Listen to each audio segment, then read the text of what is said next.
Yun no, sakto ang dating natin mga idol. Meron ditong tinotono ngayon no, backfire. Guys, so nandito pala tayo sa JCB Racing.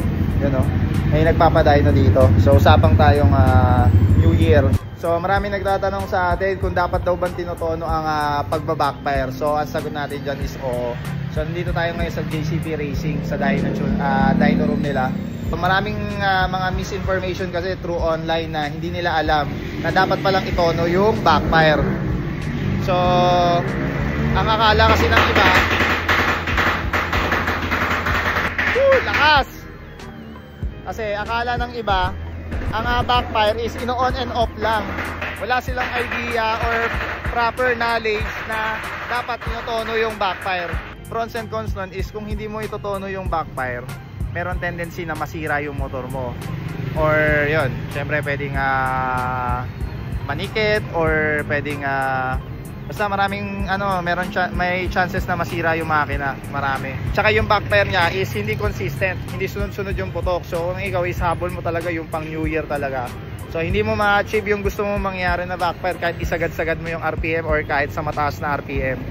So ngayon ito, papakita natin kung paano tinotono yung backfire, tsaka kung gaano kaganda yung nakatono yung backfire.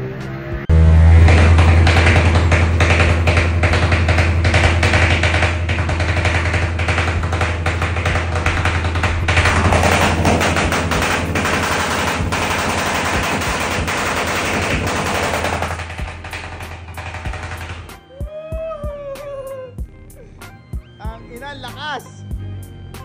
Ayun yung backfire ng tinotono. So ayun ang dinadayo talaga dito sa JCB, lalo na every New Year or mag-New Year. So ayun o, tapos na. Kamusta boss? Okay na? Ang ina, minimum dito, minimum 10 dyno everyday. So ayun, tapos na itono yung motor Sniper 155. Naka-UMA B3 lang to, tsaka UMA M9 ECU.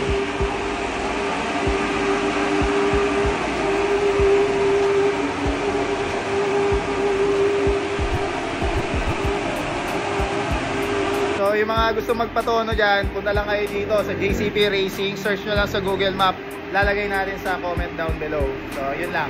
Peace.